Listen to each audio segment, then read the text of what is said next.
Okay, I've got here my Spectrum DX8 and my Futaba 8FG side by side, and you can see that there's a fairly big difference in the actual footprint size. The 8FG is noticeably smaller. It also sits a lot shorter. The screen on the 8FG is a lot brighter, but the one on the Spectrum is very easy to read anyway. As far as the actual feel of the radios, they both have ball bearing supported gimbals, and to be honest, if I close my eyes I couldn't tell the difference. They are both extremely silky smooth, and yeah, as I said, if I was just doing that with my eyes closed I wouldn't know which radio I was using, because they feel exactly the same. So I'd say they're fairly on par there. In terms of thickness, you can see what a great deal of difference in it. One thing I do really like on the DX8 are these rubberized pads on the back. They give you a nice solid grip, and on the side as well. Yeah, so it's a really nice, comfortable feeling radio in the hand. But then again, so is the 8FG.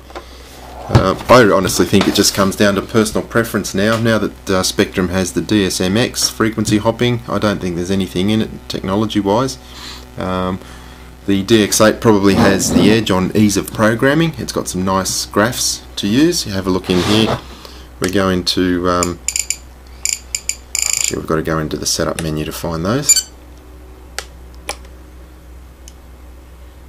And you've got model type, wing type. Just have a look at this. You've got all the different options, and it actually shows you a graphic of the different types. So you've got dual aileron, flaperon, one aileron, one flap, one aileron, two flaps, two aileron, one flap, two aileron, two flaps, or elevon.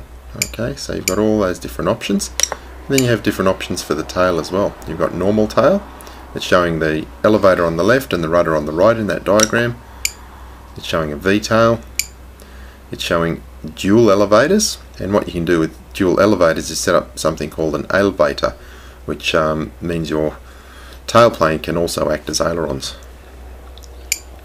You've got dual rudder, single elevator on the tail, or you've got dual rudder, dual elevator. Okay, so selecting any of those different options will actually give you a different set of options in the setup menus. So I'm not going to go into that, otherwise I'd be here all day, but I just thought it was fairly neat that they actually show you a nice little diagram of how that all works. Okay, which one do I prefer?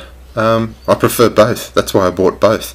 I would not choose one over the other. I really like the Futaba. I've used Futaba for years, and been using Futaba 2.4 gigahertz for almost 6 months now. I have not had an issue. Similarly, I've used Spectrum for about the same time. Have not had a single issue with it.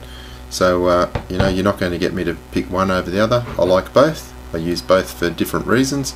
Spectrum is going to be used on all my bind and fly aircraft and my Blade helicopters, and the Futaba is used in the 450 helicopters that I build myself.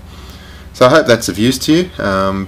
Both great radios. Just make sure you watch my other video about some of the known faults in the DX8.